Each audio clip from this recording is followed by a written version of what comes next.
Bon, alors on va y aller.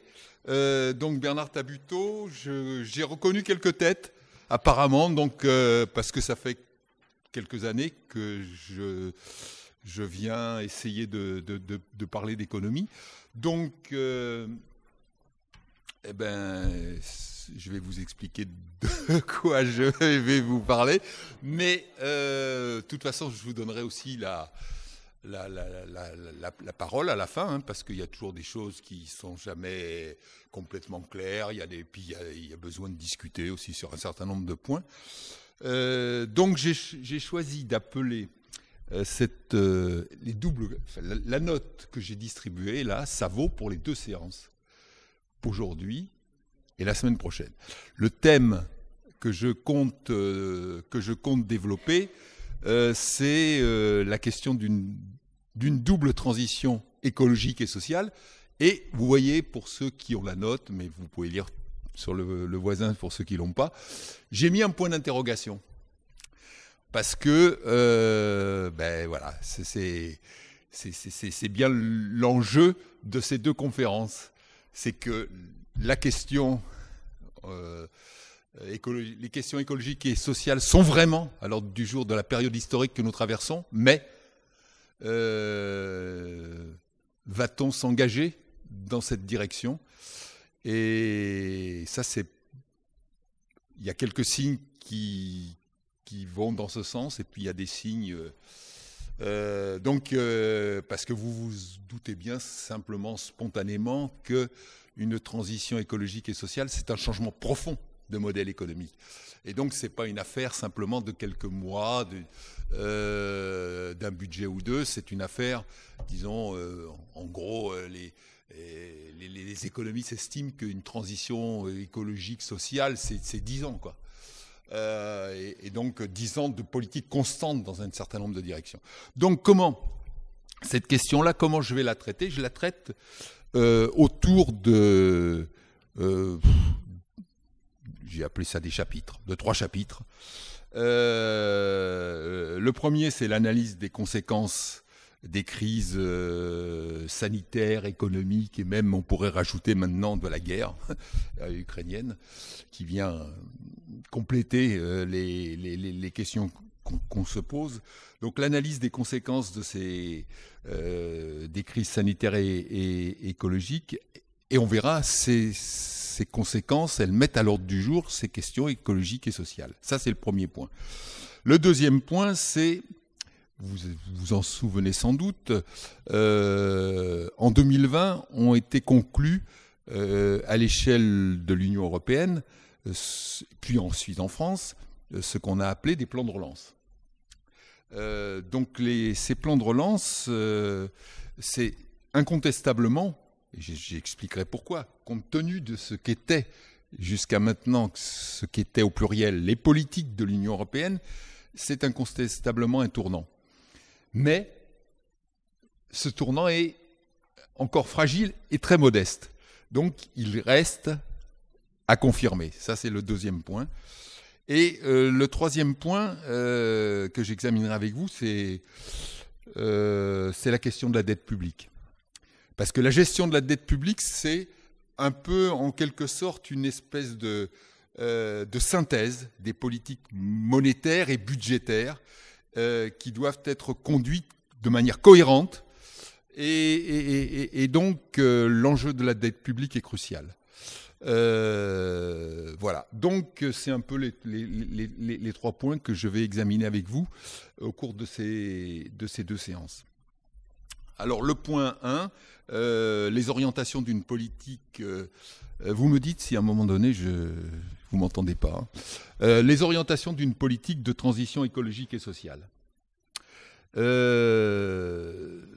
Ça, c'est sur la table depuis un certain temps. Mais la double crise sanitaire et économique que nous avons traversée depuis 2 ans, elle a vraiment mis sur la table un certain nombre d'enseignements convergents, qui montrent l'acuité ces questions écologiques et sociales. Alors, quels sont rapidement les enseignements de cette double crise sanitaire et économique? Et vous verrez que même la crise aujourd'hui ukrainienne vient confirmer aussi un certain nombre d'indications précédentes. Le premier de ces enseignements, c'est les conséquences de la mondialisation. Pour résumer, la mondialisation, qui est en cours depuis les années 80, c'est l'éclatement des chaînes de production, l'éclatement à l'échelle internationale des chaînes de production. Et ça a un certain nombre de conséquences. Ça a un certain nombre de conséquences. D'abord, la première, la plus apparente, qui est apparue immédiatement avec la crise sanitaire, c'est la dépendance. Rappelez-vous, au moment de la crise sanitaire, on manquait de masques, on manquait d'équipements médicaux, etc. On a manqué même de certains produits alimentaires. Au moment de la reprise, toujours sur cette question de la dépendance, que voit-on? Les usines automobiles sont au ralenti, on n'a pas de semi-conducteurs. Aujourd'hui, avec la crise ukrainienne, que voit-on? Notre dépendance totale vis-à-vis d'un certain nombre d'énergies. Donc, la première...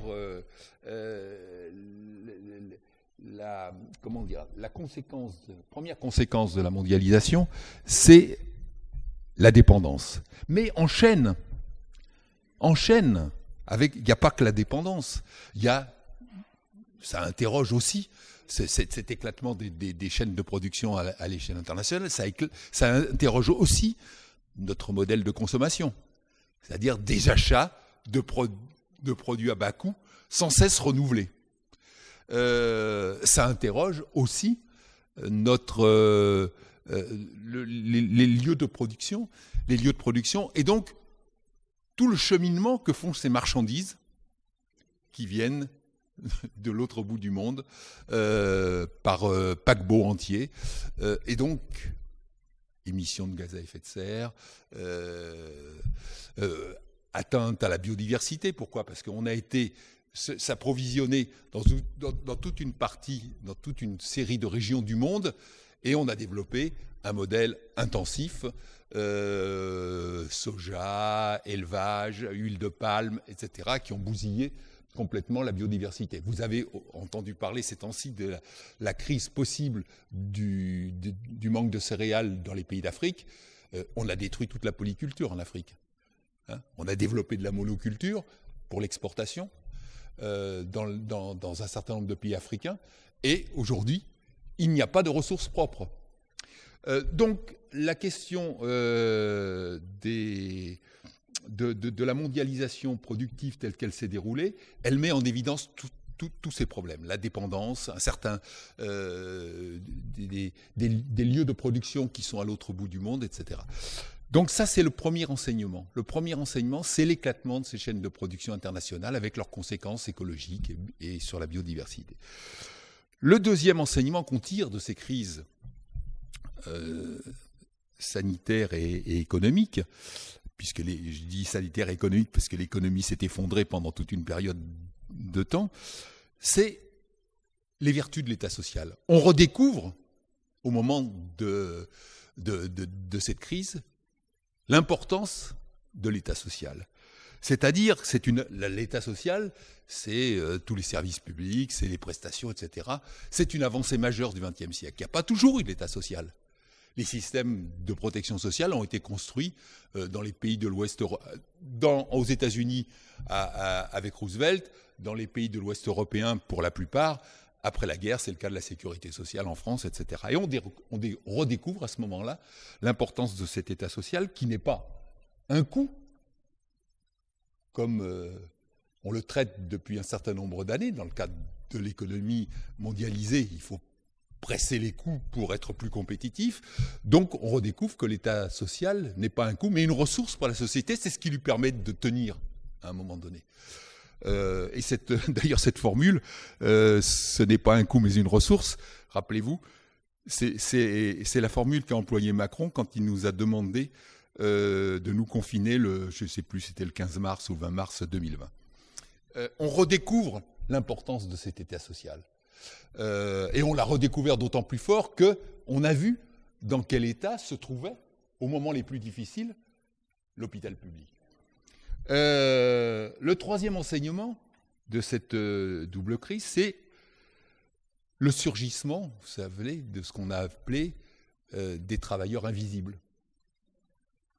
On a remis ça sur la table. On les avait oubliés, on les a appelés les invisibles, souvenez-vous, au moment du premier confinement. Les travailleurs invisibles, c'est-à-dire non seulement les personnels hospitaliers, mais ceux des EHPAD, les caissières, les camionneurs qui transportaient les marchandises, etc. Ça, c'est le premier cercle, les travailleurs invisibles.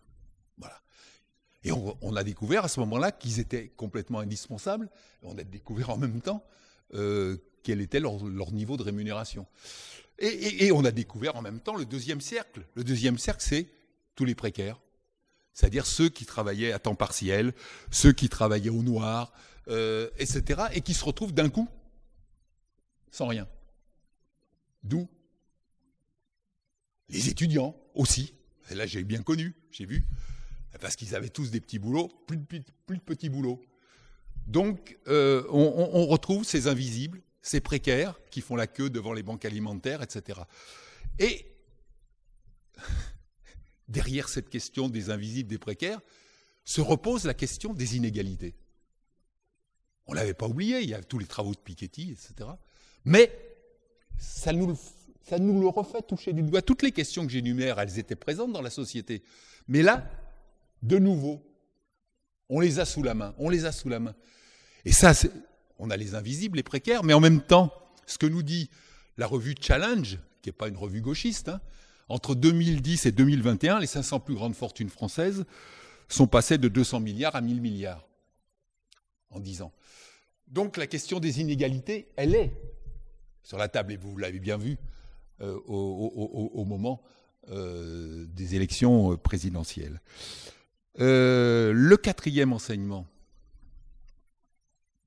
c'est le retard du vaccin français. Moi, ça m'a beaucoup marqué.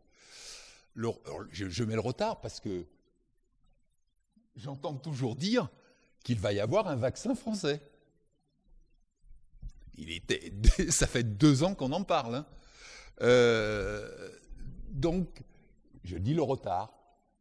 Bon, j'ose pas dire l'absence encore.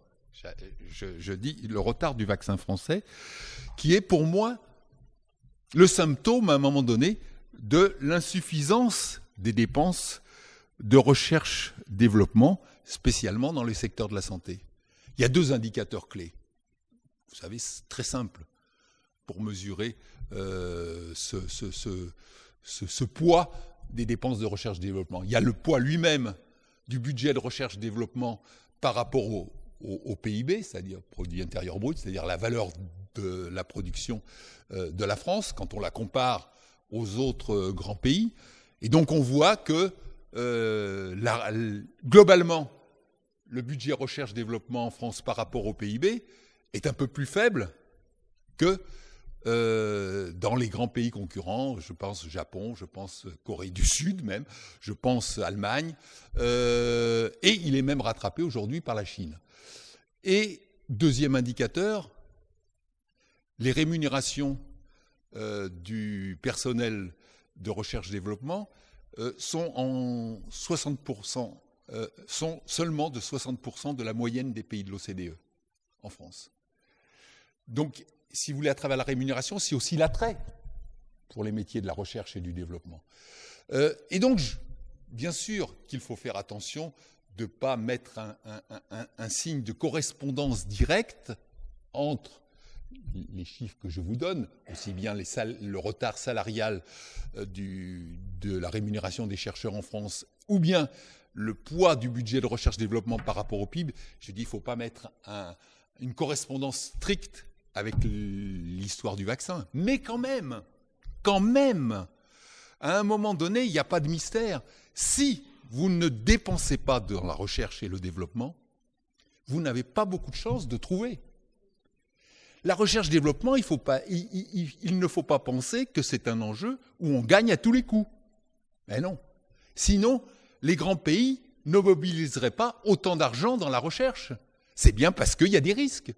Mais si on ne prend pas assez de risques, si les budgets sont trop restreints, si on attend de suite des résultats, on n'en aura pas.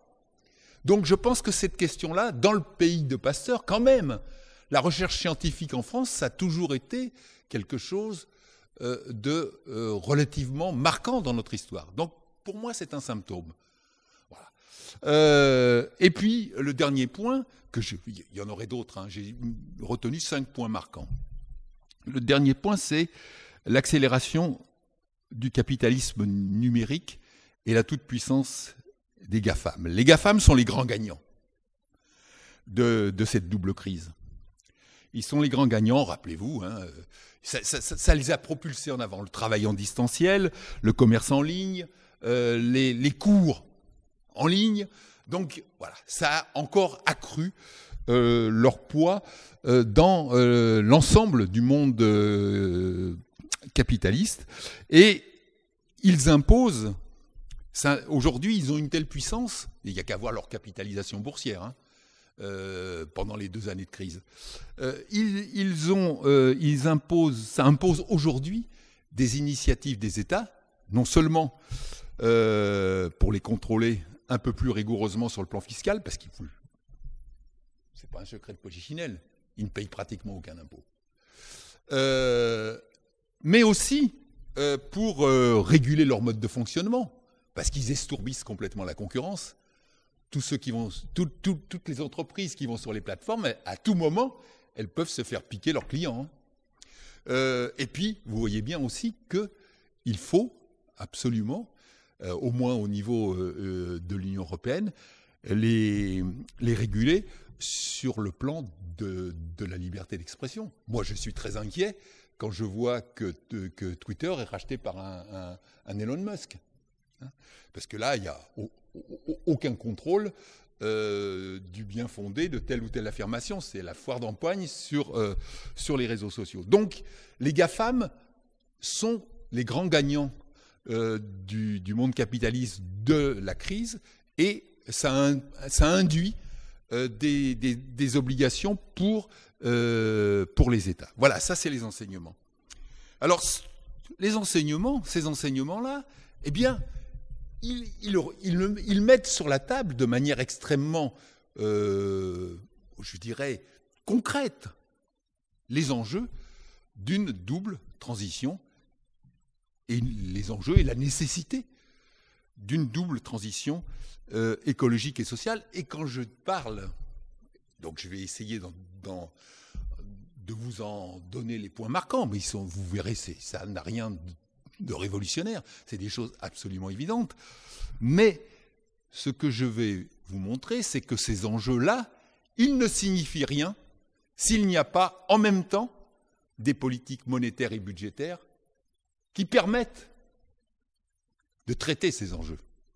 C'est-à-dire qu'on peut dire tout ce qu'on veut, on peut avancer, voilà, il faut développer les énergies renouvelables, il faut redévelopper les services publics et tout.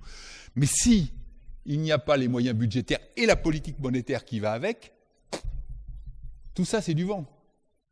Donc quand je dis à l'ordre du jour une double transition écologique et sociale à l'échelle de la France et de l'Union européenne, c'est que ça a des conséquences, que je vais essayer de vous expliquer très simplement, sur les orientations de politique budgétaire et monétaire. Donc, j'ai ici présenté les principaux axes de la transition sociale et de la transition écologique. Vous verrez, c'est vraiment des choses assez basiques. Mais ce sur quoi je vais insister après, c'est que ces axes, s'ils veulent être mis en œuvre, ils imposent des choix politiques, de politique économique extrêmement cohérents. Et ça, là, c'est là où les problèmes commencent à se poser. Donc les axes de la transition sociale, tout ça va découler du constat que je viens de faire des enseignements de cette double crise sanitaire et économique. Les axes de la transition sociale, le premier, c'est l'investissement dans les services publics. Ils ont été délaissés ces dernières années, en premier lieu la santé, mais aussi, et là c'est un milieu que je connais un peu plus que la santé, c'est l'éducation, l'enseignement supérieur, la recherche.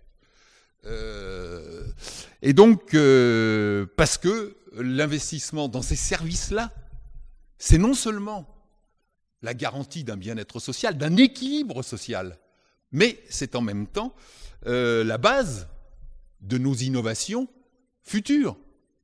Encore une fois, s'il n'y a pas d'investissement dans l'éducation, dans l'enseignement supérieur et dans la recherche, il n'y aura pas d'innovation dans le futur. Ça, c'est le premier point.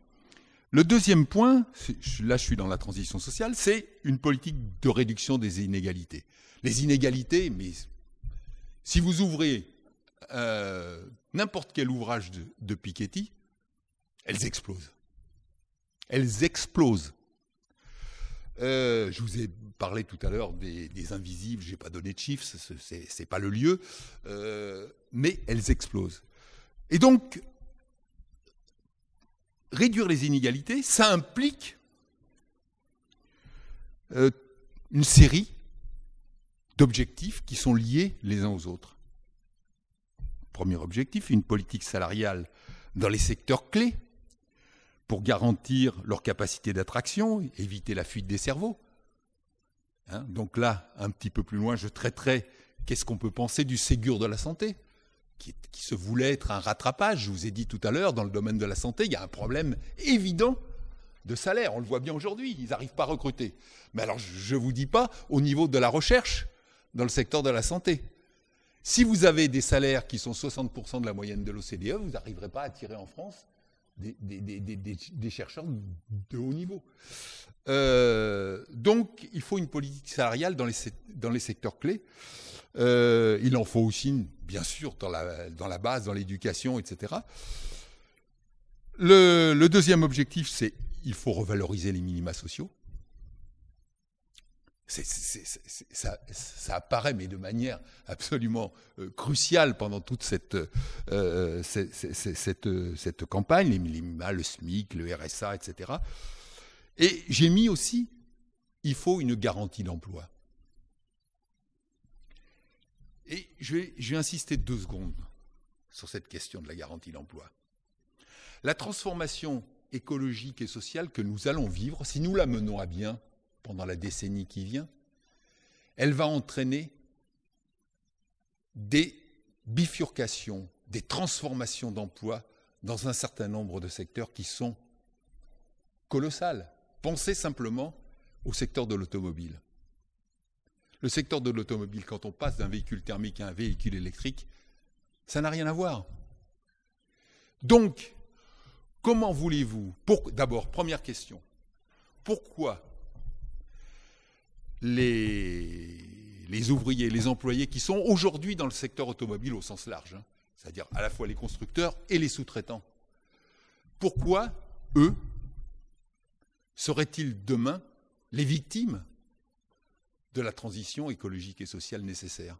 Non. Non. Ils ont donné. Donc ils ont droit à cette garantie d'emploi qui va leur permettre d'évoluer dans d'autres secteurs. Comment voulez-vous que cette population-là, que je prends en exemple, mais on pourrait multiplier les exemples, adhère à une transition écologique et sociale, si cette transition écologique et sociale, c'est pour eux la certitude de perdre leur emploi et leur salaire? Donc il faut une garantie d'emploi. Une garantie d'emploi avec donc les passerelles à construire pour passer d'un emploi à l'autre sans jamais perdre de rémunération. C'est la condition non seulement d'un équilibre social, mais en même temps d'une transition possible et réussie. Donc j'ai dit politique salariale, revalorisation des minima sociaux, et puis politique fiscale. Et ça, on aura l'occasion d'en parler en finale, quand je ferai la synthèse autour de la question de la dette publique, parce que on nous dit qu'il faut réduire la dépense publique, diminuer les retraites, etc., mais on ne parle jamais de la question fiscale. Mais les ressources, elles sont là. Vous pensez que les 500 plus grandes fortunes qui ont passé de 200 milliards à 1000 milliards en 10 ans, elles ne doivent pas contribuer à la transformation écologique et sociale? Mais qui est-on? Quand on pense, quand on regarde, et là je vais pas seulement me référer à ce que dit Piketty, je reprends simplement l'exemple de Roosevelt. Vous savez à combien, en 1941, le taux marginal de l'imposition sur les revenus était aux États-Unis? Aux États-Unis, 91%. 91%. Et en 1944, 94%. C'était les États-Unis. C'était le New Deal, c'est Roosevelt, réélu 3 fois. Donc, si vous voulez ça, c'est le blackout aujourd'hui, la question fiscale. Mais non, il faut rouvrir le couvercle. Et donc, la question fiscale, elle se pose à tous les niveaux. Revenus, patrimoine, succession. Donc là, c'est pas l'objet, mais c'est pour vous montrer que là, il y a des révisions importantes à faire. Et elles se posent au niveau France et au niveau Union européenne. Parce que la transition écologique et sociale dont on parle, ce n'est pas simplement la transition écologique et sociale en France, c'est aussi dans l'Union européenne. Et il faut la mener de manière globale. Et donc, comment mener une politique cohérente sur ces questions-là en acceptant de continuer avec le dumping fiscal et social qui est en place depuis 20 ans dans l'Union européenne? Ben non. Non. Et donc la question, aujourd'hui, elle n'est pas simplement française, elle est aussi Union européenne. Il faut une harmonisation des politiques fiscales et sociales. Puisque sinon, nous n'aurons pas les ressources. Et si nous avons l'harmonisation, vous voyez que de suite, la question de l'optimisation fiscale, elle est traitée. Pourquoi? Qu'est-ce que c'est que l'optimisation? Je fais une petite parenthèse. Là, j'ai mis, pour ceux qui ont la note, je donne l'exemple OpenLux. OpenLux, parce que c'est un dossier qui a été mis sur la table en 2021. Mais vous avez sans doute entendu parler dans les années précédentes des Paradise Papers, des Panama Papers. L'OpenLux est dans la suite de ça. C'est quoi ça, ces opérations-là? À chaque fois, c'est une partie du voile qui est levée sur les questions d'optimisation fiscale. Et une partie du voile qui est levée, pourquoi? Parce qu'il y a des gens qui sont soit dans les grandes banques, soit dans les cabinets spécialisés, et qui à un moment donné en ont marre de leur boulot, de toujours favoriser les plus riches, et qui lâchent le morceau. Et ils envoient des informations, des dossiers, des listings, à un consortium de journalistes internationaux. En France, dans ce consortium, il y a Le Monde. Mais donc, il y a une quinzaine de grands journaux internationaux qui traitent ces informations depuis une dizaine d'années, au fur et à mesure qu'ils les reçoivent. Ils reçoivent des informations brutes, hein, des listings. Et ils les traitent. Et donc, à chaque fois, Paradise Papers, Panama Papers, on lève une voile des circuits d'optimisation fiscale. Les circuits d'optimisation fiscale, c'est la mise en rapport des grandes sociétés internationales avec des cabinets spécialisés. Ce n'est pas la PME du coin qui va se payer les services d'un cabinet spécialisé dans la fiscalité internationale. Mais une grande firme internationale, elle le fait. Elle le fait, pourquoi? Parce que ça va lui rapporter gros.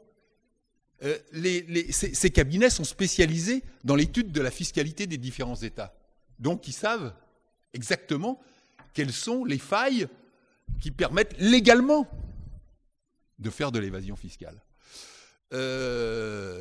Et donc, chacun joue son rôle. Il y a les firmes multinationales, il y a les cabinets spécialisés et les grandes banques internationales qui mettent en rapport les cabinets spécialisés, fiscaux, et les grandes firmes internationales. Et donc, la dernière en date de ces opérations, c'était OpenLux. OpenLux, c'était montré qu'à nos portes, le Luxembourg est un paradis fiscal important, notamment pour les grandes fortunes françaises. Voilà. Et donc, dans le listing, il y avait, bien sûr que Le Monde et les journaux, quand ils l'ont retransmis, ils n'ont pas donné les noms. Mais il y avait les noms de toutes les entreprises, quand on peut les retrouver, parce que souvent, il y a des prête-noms, qui nous montrent que 55 000 sociétés offshore gèrent 6 500 milliards d'actifs financiers, près de 90% sont contrôlés par des noms luxembourgeois. Et les Français arrivent en premier plan. Donc je fais référence à OpenLux, et Panama Papers, Paradise Papers, à chaque fois, nous montrent un coin du voile. Ça veut dire qu'il y a l'optimisation fiscale. Et l'optimisation fiscale, vous le comprenez bien, elle naît des différences de fiscalité entre les États. L'optimisation fiscale, c'est sauter d'un État dans l'autre en fonction des intérêts de l'impôt sur les sociétés, sur les successions ou sur le capital. C'est tout. C'est donc jouer en toute légalité sur les différences de réglementation qu'il y a entre les États. Donc vous voyez, cette question de l'harmonisation fiscale et sociale en Europe, elle est clé. Elle est clé. Alors on a fait un tout petit pas en avant, vous en avez sans doute entendu parler, en octobre 2021, 136 États membres de l'OCDE se sont mis d'accord sur un objectif de taxation minimale de l'imposition sur les sociétés à 15%. Parce que vous savez qu'aujourd'hui, l'Irlande taxe à 12, ça c'est bien connu, la France à 25, chaque pays a son taux. Chaque pays a un taux différent. Donc, vous voyez que comment vous voulez traiter une question comme ça. Donc la PME du coin, elle ne va pas aller s'inscrire sur les fichiers fiscaux irlandais. Mais la grande entreprise internationale, tous les GAFAM, ils sont en Irlande. Donc là, on est passé à 15, minimum entre tous les États. Enfin, c'est l'accord, il n'est pas entré encore en action. Mais c'est un tout premier pas, et vous remarquez quand même que 15%, ce n'est pas le taux que paye la PME en France. Oui, c'est 25 maintenant. En 5 ans, là, on l'a passé de 33 à 25, parce qu'on est dans une course à l'échalote.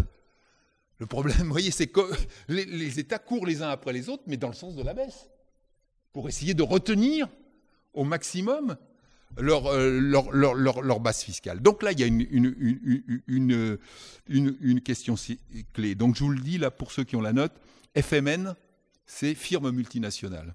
J'en profite pour dire les abréviations. Donc, les axes de la transition sociale, investissement dans les services publics, politique de réduction des inégalités avec politique salariale et fiscale, je vous ai montré un peu les enjeux.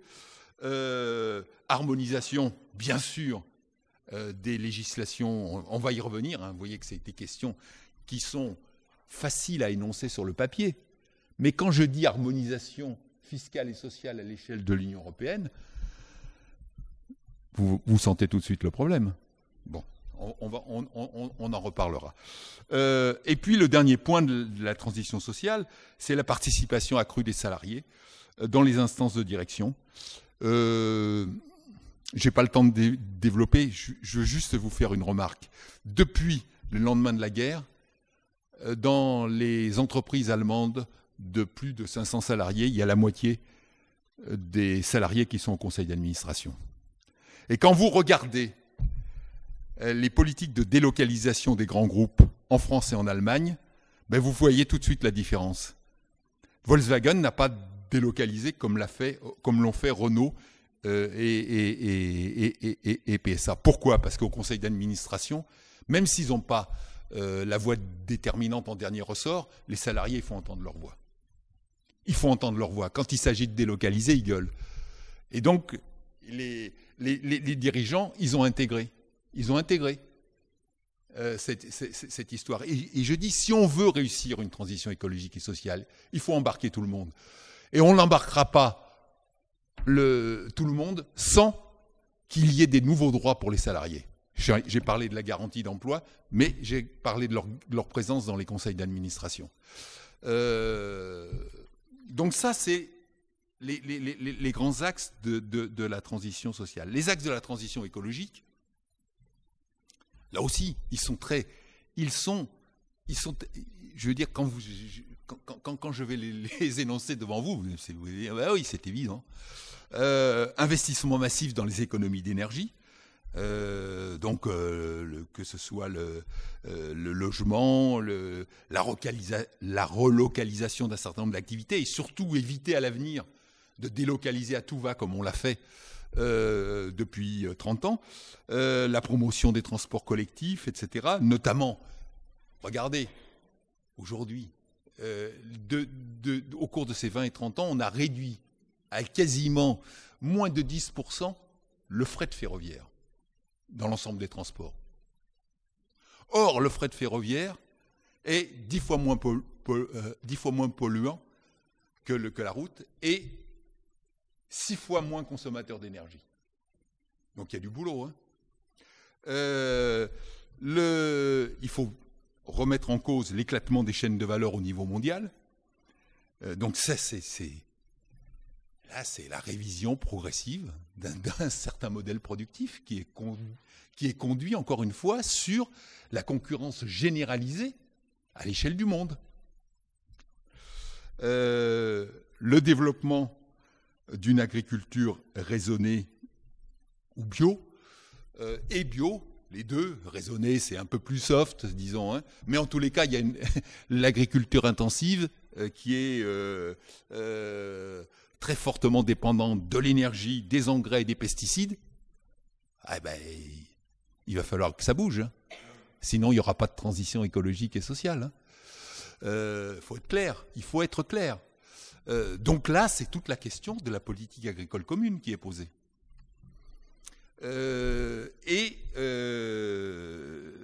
Sur la transition écologique, il y a la question des traités de libre-échange. Il faut substituer aux traités de libre-échange qui sont jusqu'à maintenant fondés uniquement sur la concurrence par les coûts. Et jamais, bien sûr, le bœuf produit en France sur l'herbe ne sera compétitif avec le bœuf qui vient du Brésil. C'est pas possible. Donc, la concurrence uniquement dans les traités de libre-échange fondés sur les coûts, sans tenir compte des conséquences sur l'environnement et la biodiversité, y compris dans ces pays-là, parce que vous voyez bien, c'est de notoriété publique que chaque année, l'agriculture intensive au Brésil, elle gagne des dizaines d'hectares sur la forêt. Mais on pourrait dire la même chose en Indonésie avec l'huile de palme. Donc, il faut absolument que dans les traités, il ne s'agit pas de se couper du monde, il s'agit de traiter avec des objectifs qui soient pas seulement des objectifs, et pas principalement des objectifs de coût, mais aussi des objectifs environnementaux, sociaux, etc. Donc c'est ça les axes de la transition écologique. Alors ces propositions écologiques et sociales, elles doivent être pensées dans un mouvement de longue durée et imposent le retour à une politique industrielle française et européenne. Et là, j'ai l'impression de dire presque un gros mot. La politique industrielle française et européenne, elle a disparu de la circulation depuis 30 ans. Il n'y a plus de politique industrielle française et européenne. La politique européenne, donc, qui nous a en quelque sorte encadrés, c'est, depuis le traité de l'acte unique de 1986, c'est le marché unique. C'est le marché unique fondé sur la libre concurrence. C'est ça la politique industrielle. Donc pas d'entente entre les groupes, pas d'aide à telle ou telle filière, etc. Donc aujourd'hui, et vous verrez à travers déjà le plan de relance, on commence à voir les dégâts que ça a fait. Quand on voit l'importance massive des délocalisations et les conséquences sur l'emploi, sur les filières industrielles dans un pays comme la France, c'est moins net en Allemagne pour une des raisons que je vous ai dites tout à l'heure, on frémit un petit peu quand même. Donc, il y a nécessité, et j'ai donné dans la note quelques exemples pour vous montrer qu'il y a besoin d'avoir une visibilité sur ces questions-là et que tous les thèmes se lient les uns aux autres. Vous ne pouvez pas penser la production de véhicules électriques sans en même temps penser celle des batteries. Si nous nous contentons d'assembler des véhicules électriques en France et en Union européenne en faisant venir les batteries de Chine ou de Corée, on n'avance pas d'un poil. On reconduit le monde d'avant. Donc dire on va produire des véhicules électriques, si c'est pour les produire en Chine, avec les désastres que ça a sur l'environnement là-bas, ce n'est pas la peine. Donc il faut aussi penser, et de la même chose, si vous pensez aux semi-conducteurs, on a laissé tomber, on avait Alcatel, Lucent, etc. On l'a laissé tomber. Donc il faut reconstituer des filières. Il faut penser la relocalisation de certaines activités. J'ai dit là, c'était évident, les médicaments, les équipements de santé au sein de l'Union européenne. Donc il ne s'agit pas, encore une fois, de faire tout en France tout seul, de se couper du monde et se couper de l'Union européenne. Il s'agit de l'articuler. Il faut développer une politique de recherche dans la filière hydrogène, dans les filières santé. Et donc, je pourrais rajouter la liste, les semi-conducteurs, l'agriculture, parce qu'il va falloir penser la sortie des pesticides. Donc si vous ne pensez pas la sortie des pesticides, vous allez avoir une levée de bouclier. Donc il faut proposer d'autres solutions, d'autres alternatives. Et ça suppose à chaque fois d'anticiper des politiques de formation pour reconstituer un tissu productif dans les différentes régions. Pensez à la question de la rénovation des bâtiments. Il n'y a pas dans toutes les régions le même dispositif d'artisanat susceptible de faire face si on développe à un moment donné une politique massive de rénovation des bâtiments. Il n'y a pas.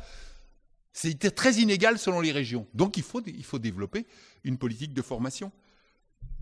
Et de même, si on met le paquet sur les énergies renouvelables, et même si on choisit en partie le nucléaire, il va falloir reconstituer des savoir-faire. Parce qu'on en a perdu beaucoup, y compris sur le nucléaire. Donc, il faut penser les filières, penser les formations, et en même temps, essayer de ne pas faire des doublons forcenés avec les voisins de l'Union européenne. Sur les médicaments, par exemple, sur les équipements de santé, on peut très bien trouver une espèce d'équilibre de façon à avoir une certaine autonomie qui soit dans les pays voisins. Et donc c'est pour ça que si vous voulez, vous voyez qu'il y a des choix à faire et une espèce de cohérence à trouver. C'est pour ça que je plaide, le titre, peu importe. Mais l'idée, parce que l'idée, elle est dans notre patrimoine culturel, pour une sorte de commissariat au plan, comme il y avait au moment des 30 Glorieuses. Au sortir de la guerre, on a reconstitué notre potentiel productif. Pendant 30 ans, il y a eu un commissariat au plan.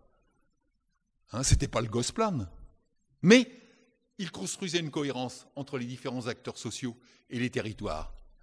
Il faisait se parler les principaux acteurs. Il anticipait.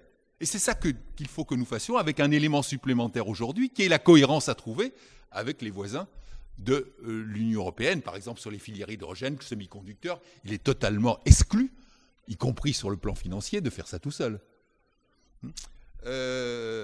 Donc il y a une articulation ici, et il faut une instance. Je sais qu'il y a un commissariat au plan aujourd'hui, mais bon, c'est pas ça. Ça, il y a quelques études qui sont faites. C'est un vrai commissariat au plan qui bosse, qui donne des perspectives, qui construit des scénarios, etc. Alors j'en arrive aux points principaux.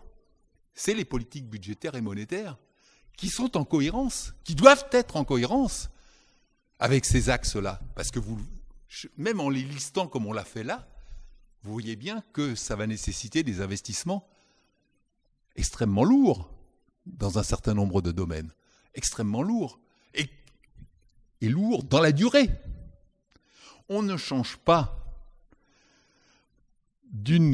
on ne change pas un mode de production fondé sur la concurrence par les coûts à l'échelle mondiale en un modèle qui est plus auto-centré au niveau de l'Union européenne, sans que ça ait, et qui est plus équilibré écologiquement, sans que ça ait, vous vous en doutez bien, des conséquences financières, budgétaires importantes. Donc, il faut des politiques budgétaires et monétaires en cohérence avec ces objectifs.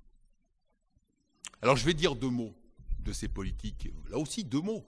Mais pour les 2 mots, ils montrent ce qu'il y a à faire.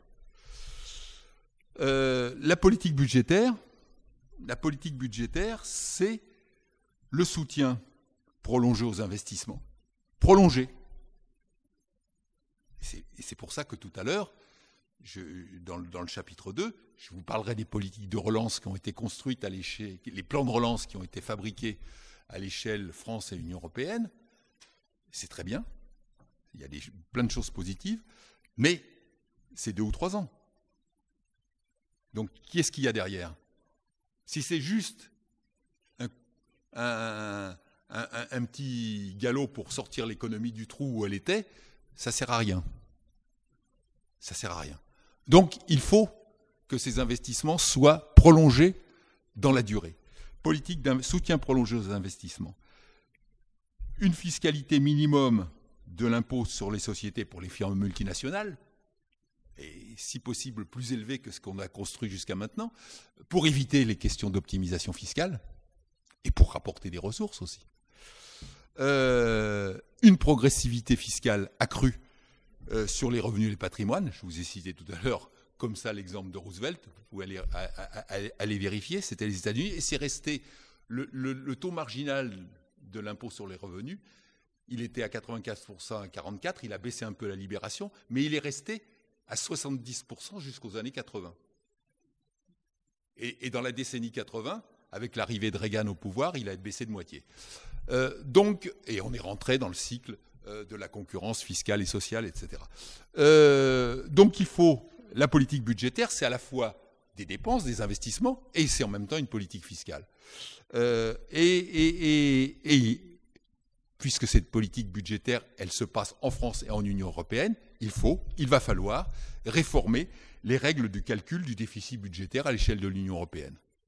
On ne fera pas la transition avec les investissements massifs que ça nécessite dans les énergies, dans l'automobile, etc., si on revient à l'exigence, je vais m'expliquer là-dessus, de zéro déficit aux règles antérieures, eh bien on ne le fera pas. C'est simple, la transition ne se fera pas. Donc, il va falloir trouver de nouvelles modalités de traiter ces questions à l'échelle de l'Union européenne. Par exemple, dire un certain nombre d'investissements dans le domaine écologique et social sont des investissements de civilisation prioritaires et ils doivent être sortis du calcul du déficit, par exemple. Mais il y a d'autres modalités. Sur la politique monétaire, pourquoi c'est aussi très important la politique monétaire? Il faut une intervention prolongée de la BCE pour garantir des taux bas. Je vais revenir un tout petit peu en arrière. Pourquoi? Parce que pour que cette transition coûte le moins cher possible, pour que cette politique d'investissement massif coûte le moins cher possible, il faut que les taux d'intérêt soient le plus faible possible. Le plus faible possible. Il n'y a pas besoin ni d'être un grand économiste, ni d'être un grand mathématicien pour comprendre que si vous empruntez à 0%, des masses financières très importantes, ce n'est pas la même chose que si vous les empruntez à 5%. Voilà. Donc là, jusqu'à maintenant, nous avons emprunté quasiment à 0% pendant la crise. Pourquoi? Parce que à partir d'avril 2020, donc dès le début de la pandémie, la Banque centrale européenne, elle a choisi d'intervenir massivement, de racheter des titres de dette. Ce qu'elle n'avait pas fait, et en ça c'est très bien, elle a tiré les leçons de la crise financière de 2008, ce qu'elle n'avait pas fait en 2008. Donc, parce que qu'est-ce qui se passait? Si vous vous souvenez un tout petit peu, la pandémie, elle démarre en mars, et elle démarre fortement en Italie, qui est un pays endetté. Et donc, l'Italie, elle a à peu près, maintenant on le voit rétrospectivement, elle a un mois et demi d'avance sur nous, à cette époque-là, en termes de pandémie. Donc, elle va mettre, comme nous l'avons fait, nous, un mois et demi après, les employés au chômage, etc. Elle va développer des mesures pour garantir l'emploi et pour payer les gens, etc. Tout ce que, le chômage partiel, tout ce que nous avons mis en place, nous aussi, après. Et donc, elle commence à emprunter de l'argent avant que la Banque centrale européenne décide d'intervenir. Et on voit les taux d'intérêt qui montent. On voit les taux d'intérêt qui montent parce que quand les pays sont en concurrence les uns avec les autres pour emprunter de l'argent sur les marchés financiers, parce que c'est ça la dette publique, il faut la placer, sa dette, eh bien, le taux d'intérêt, il monte. Et quel est l'intérêt d'une intervention de la Banque centrale européenne? C'est qu'elle rachète les titres de dette aux banques. Et donc, à partir du moment où il y a un acheteur qui rachète les titres de dette, les taux d'intérêt s'effondrent. Et les taux d'intérêt sont restés à un niveau extrêmement bas jusqu'à aujourd'hui du fait de cette intervention continue dans le temps de la Banque centrale. Elle a commencé à réduire son intervention depuis 6 mois, à un niveau un peu plus modéré. Donc les taux d'intérêt ont un petit peu remonté. Mais pendant toute la pandémie, nous avons emprunté à des taux qui étaient proches de 0%, c'est-à-dire pour rien. Et donc, vous voyez bien que c'est ce qui a permis de prendre toutes les mesures de soutien à l'économie. Le chômage partiel, les prêts garantis aux entreprises, etc. Donc cette intervention de la Banque centrale européenne, elle a été cruciale. Et c'est en ça qu'elle a, à sa manière, tiré les leçons des échecs de la politique précédente, où l'intervention, on a attendu 4 ou 5 ans pour se manifester, et du coup, tous les États ont emprunté à des taux d'intérêt très élevés, etc. Donc, il faut le fait de pratiquer des taux d'intérêt bas, ça a permis de prendre les mesures de soutien, et c'est ce qui doit permettre demain de pouvoir emprunter pour mener une politique d'investissement dans le sens écologique et social. C'est pour ça que cette question des taux d'intérêt, elle est capitale. Elle est capitale. Et donc, ce que je mets là, parce que ça serait une sécurité, aujourd'hui, on est soumis au bon vouloir des décisions de la Banque centrale européenne. En 2008, elle a agi avec beaucoup de retard, d'où, vous rappelez-vous, la crise grecque, qui a été le paroxysme, où on a ruiné complètement un État qui a mis 10 ans, il n'en est même pas relevé encore pour se remettre, mais les autres aussi, nous aussi, d'une certaine manière, on a payé des taux d'intérêt absurdes. Donc, on est soumis, si vous voulez, aux aléas de la politique. Donc, c'est pour ça que je dis, et ça c'est aussi une question à traiter dans le cadre de l'Union européenne, il faudrait sans doute pouvoir revoir le mandat de la Banque centrale européenne. Aujourd'hui, son mandat, le seul qui est inscrit dans le traité depuis Maastricht de 1992, c'est surveiller l'inflation. Mais ça, c'est un choix politique qui a été fait à un moment donné du temps. Aujourd'hui, le choix politique, c'est assurer la transition écologique et sociale. C'est même pas une question, c'est une question presque de civilisation. Donc, il serait très important, parce que si le mandat de la Banque centrale européenne était revu dans ce sens-là, vous voyez que du coup, ça légitime une politique d'intervention pour ramener les taux d'intérêt à un niveau faible. Donc, voilà, moi je plaide pour cette réforme. Alors, vous voyez, quand j'accumule tout ça, j'arrive à ce point que j'ai mis sous forme d'interrogation. Réforme, refondation de l'Union européenne. Pourquoi ? Parce que chemin faisant, ce que j'ai dit sur les questions budgétaires, les questions fiscales, l'évolution du mandat de la BCE, ça pose des questions qui ne peuvent être traitées qu'au niveau de l'Union européenne.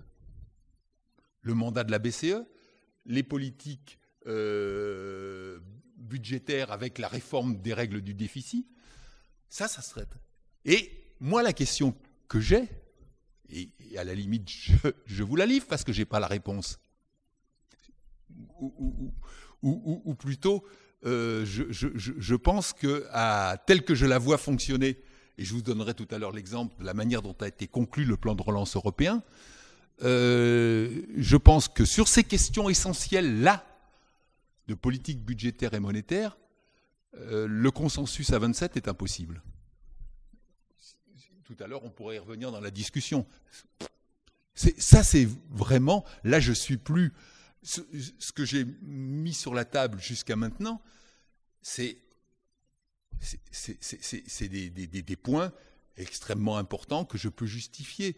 Mais celui-là, c'est une question de citoyen.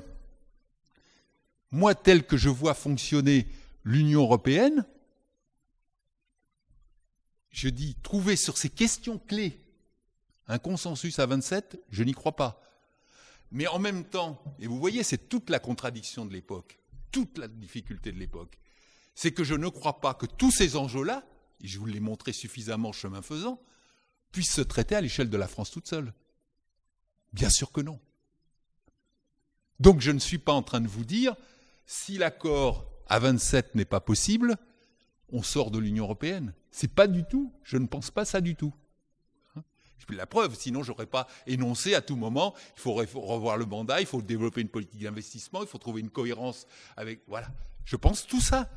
Mais tel que je la vois fonctionner, je dis à 27, c'était surtout sur les questions d'harmonisation fiscale, sociale, sur le mandat de la BCE et tout, je ne vois pas un consensus à 27. Voilà. Or, c'est des questions clés. Donc, moi, je me rabats, et on est un certain nombre à penser ça. Et je pense aussi à Piketty qui a développé ça plusieurs fois. Il faut trouver un rapprochement, sans doute, entre États membres volontaires. C'est-à-dire qu'il y a un peloton de tête, comme en cyclisme, qui se détache et qui est capable de trouver des accords sur ces questions-là. Voilà. Je pense, donc on ne sort pas, mais on avance plus vite. Et à tout moment, les autres peuvent rejoindre le paquet.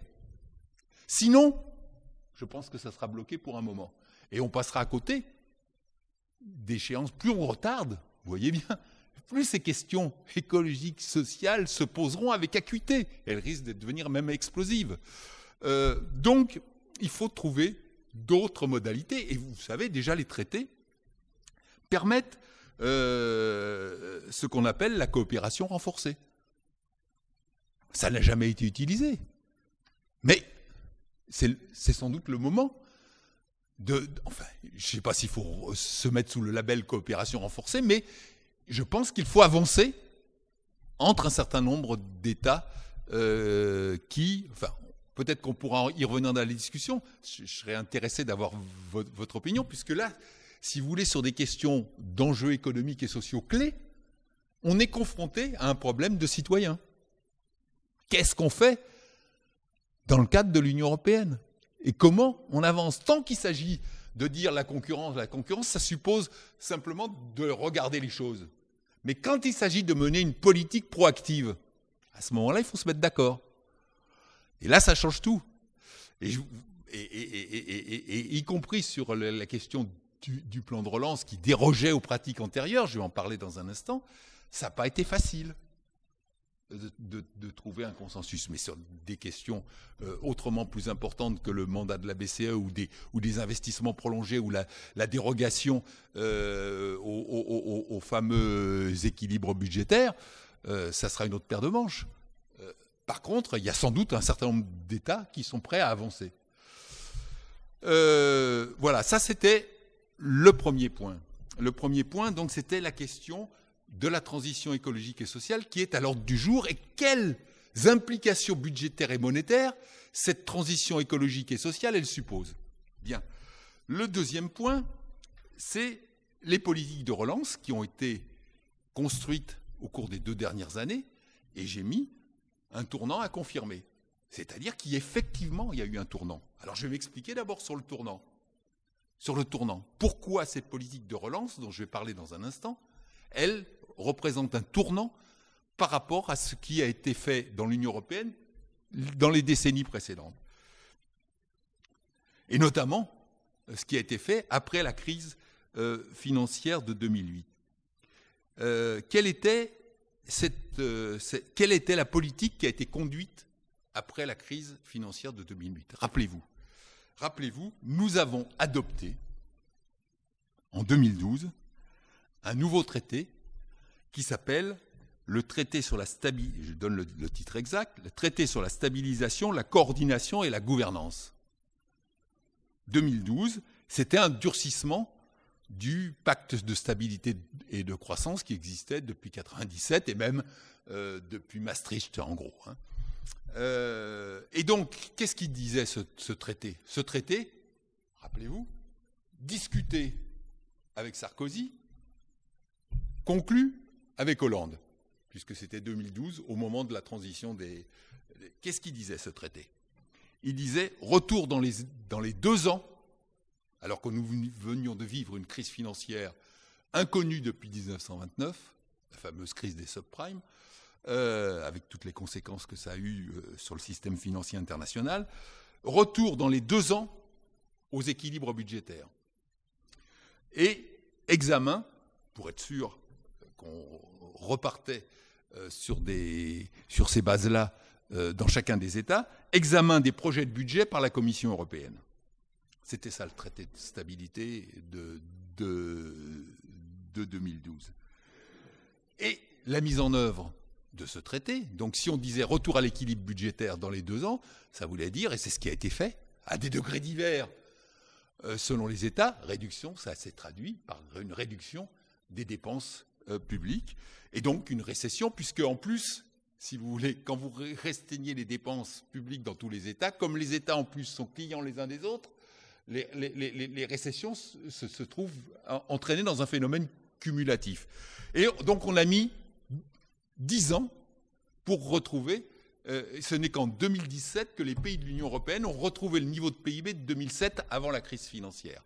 Donc voilà, ça a été ça la conséquence, les politiques d'austérité. Et vous le savez très bien, c'est encore quand même dans vos mémoires, comment la Grèce a payé le prix maximum. Et donc, là, qu'est-ce qui s'est passé, le tournant? J'ai déjà parlé d'un tournant tout à l'heure avec la politique de la Banque centrale européenne, qui a décidé, dès le début de la crise sanitaire, de racheter des titres de dette, donc de faire chuter les taux d'intérêt. La deuxième grande innovation, ça a été la suspension de ce traité. S'il n'y avait pas eu la décision de l'ensemble des États membres de suspendre le traité de 2012, il n'y aurait pas eu de politique de soutien, chômage partiel, prêt aux entreprises, pendant la crise. Cette politique de soutien aux ménages et aux entreprises, elle n'a été possible que parce qu'on a décidé de suspendre le traité, puisque ce traité nous obligeait à l'équilibre budgétaire. Or, vous savez que depuis 2 ans, le déficit budgétaire en France, il est de 8%. Il n'est même pas des 3% dont on parlait avant, donc encore moins de 0%. Il est de 8%. Ça n'aurait pas été possible si nous n'avions pas suspendu collectivement le traité de 2012. Donc vous voyez, et donc la question qui va se poser, c'est qu'il est suspendu. Donc c'est pour ça que tout à l'heure je vous parlais. Que fait-on dans l'avenir si on veut maintenir des politiques d'investissement dans le domaine écologique et social? Que fait-on? Si nous revenons au traité de 2012, il n'y aura pas de politique d'investissement dans la transition écologique et sociale. Ce n'est pas possible. Donc, voilà, c'est pour ça que c'est une question clé. Et donc, ce qui a été fait, vous voyez, en même temps, c'est ça qui doit nous conduire à réfléchir aussi en tant que citoyens européens. Pourquoi on l'a suspendu? Parce qu'à un moment donné, on a dit, c'est quasiment une question de vie ou de mort. Imaginez que nous n'ayons pas soutenu les ménages et les entreprises. Nous revenions aux conditions de la crise de 29 aux États-Unis. Avant que Roosevelt arrive au pouvoir, il arrivait en 1932. Rappelez-vous, vous avez tous les raisins de la colère dans la tête. Vous savez ce que ça a été la crise de 29 aux États-Unis? Bien. Eh bien, s'il n'y avait pas eu suspension, donc appui massif des États pour soutenir les ménages et les entreprises, eh bien, nous aurions une crise de 29. Voilà. En plus de la crise sanitaire, nous aurions un effondrement du niveau de vie des ménages, des entreprises, etc. Voilà. Et donc, on a considéré, je finis ma phrase, on a considéré à un moment donné que c'était une question de survie. Et moi, je dis, pour l'avenir, la transition écologique et sociale, c'est une question de survie de l'humanité. Bon, ben on va revenir à ça dans la discussion. Je vais vous montrer quand même, c'est le point qui va suivre. Donc, oui, mais de toute façon, rien ne se fera non plus sans cohérence avec l'Union européenne. Hein, donc, y compris ça. Hein, dans un moment, quand on va ouvrir la discussion, on peut se le poser entre nous. Hein. Ça ne se fera pas. La France sortant de l'Union européenne et réglant la transition écologique et sociale toute seule, ça, c'est pas possible. Hein. Aujourd'hui, avec le degré de dépendance que nous avons et les filières qui sont totalement absentes et qui sont d'une telle difficulté à reconstruire que nous ne le ferons pas seuls. Il y a peut-être en 70, nous étions en mesure de faire ça, plus maintenant. Et je vais vous dire comment. Vous allez voir avec le plan de relance européen qui a été construit, là dont je vais parler dans un instant. On va voir comment, au départ, il y a eu une initiative franco-allemande. Il y a eu une initiative franco-allemande. Ça veut dire que on peut, s'il y a une volonté politique, ça rejoint ce que je disais entre un certain nombre d'États, on peut débloquer un certain nombre de choses au niveau Union européenne. Ce n'est pas la Commission européenne qui a proposé le plan de relance. Elle a pris au vol, si je puis dire, la proposition franco-allemande. C'est quoi alors cette proposition ? J'en arrive à ce point-là. Je vais donner donc les différentes. Je pense que c'est justement très instructif en reprenant les différentes étapes de la construction de ce plan de relance au niveau européen. Je pense que c'est très instructif des possibilités qui existent malgré tout. Parce que s'il n'y avait pas de possibilité, eh bien, on se met sous l'oreiller puis on s'en va. Donc, la preuve, c'est que ce plan de relance, il a été construit. Alors après, il va falloir prolonger, c'est bien ce que je vous dis, mais en même temps, à un moment donné, il y a 2 États qui ont pris une initiative. Donc, la première étape de la construction de ce plan de relance, c'est la proposition franco-allemande. J'ai oublié de mettre la date, c'est début mai 2020. Je ne sais plus, peu importe le jour exact. C'est début mai 2020. Donc, la France et l'Allemagne proposent un plan de relance budgétaire de 500 milliards sur 3 ans, financé par une dette commune. Ça, c'est ça. C'est les 2 qui sont importants. Un plan de 500 milliards, ils mettent sur la table, financé par une dette commune, ce qui n'a jamais été le cas jusqu'à maintenant. Et donc, ça avait été, si vous voulez, évoqué déjà pendant dans la suite de la crise financière de 2008. On avait déjà évoqué ça. Et on l'avait évoqué notamment face au problème de la Grèce.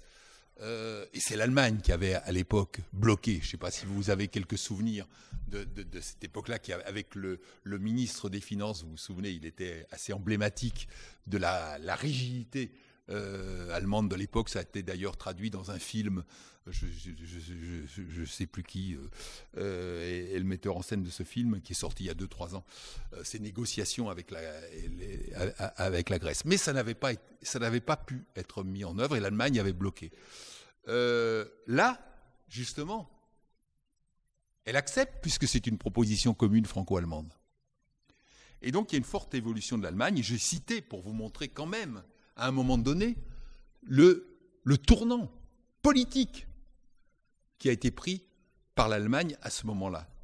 Donc, je recite les phrases de la chancelière. L'Allemagne ne s'en sortira bien que si l'Union européenne s'en sort bien. On va voir pourquoi, entre-temps, la crise grecque, etc., a fait son chemin aussi, la pandémie, etc. Et elle ajoute, le 22 juin, « Il est de l'intérêt de l'Allemagne que l'Europe devienne de plus en plus unie et ne s'effondre pas. Le fonds de relance ne peut pas résoudre tous les problèmes. Cependant, ne pas l'avoir aggraverait tous les problèmes. » Et donc les explications, il y a deux types d'explications qui expliquent ce tournant de l'Allemagne. D'abord, un simple, si vous voulez, calcul économique assez basique.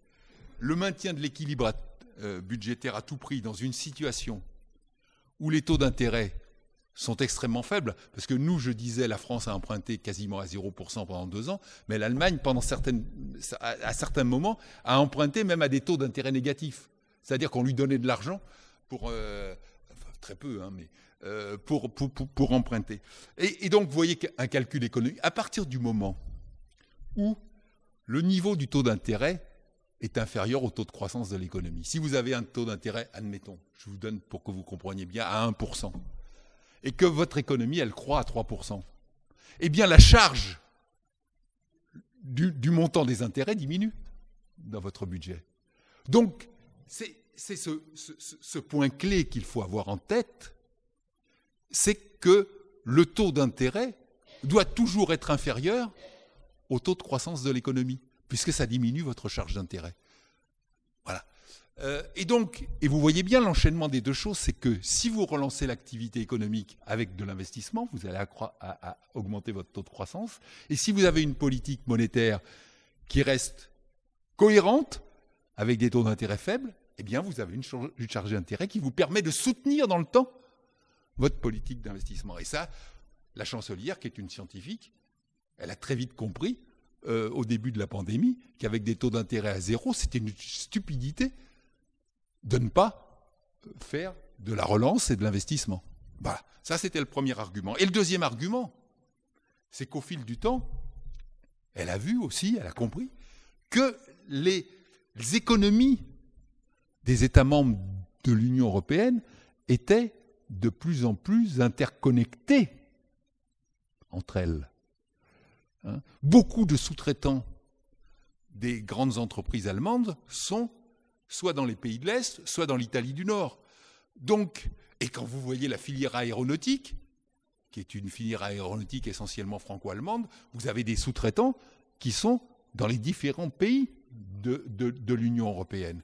Donc, elle a vu que nos économies étaient de plus en plus imbriquées les unes dans les autres, au moment même où la Chine monte de plus en plus les dents.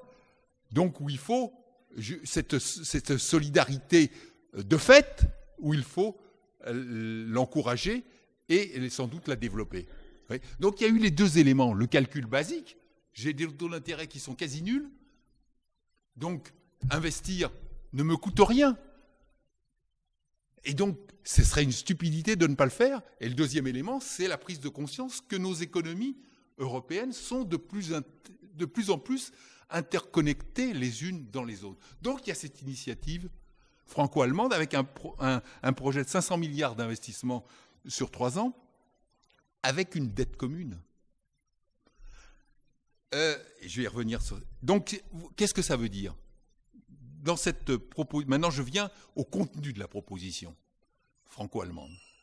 Le contenu, c'est, quand on dit dette commune, c'est une mutualisation des dettes pour abonder le budget européen.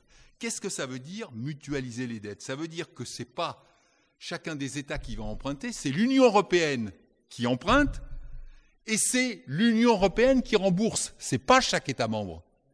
C'est ça la grande nouveauté de la mutualisation des dettes, ce que l'Allemagne avait refusé en 2012. C'est ça, c'est-à-dire que nous empruntons en commun et il faudra trouver des ressources dans l'Union européenne pour rembourser en commun. Ça, c'est la mutualisation des dettes. Donc, les fonds que nous allons emprunter, ils vont venir en surplus du budget européen existant, donc ils vont abonder le budget européen.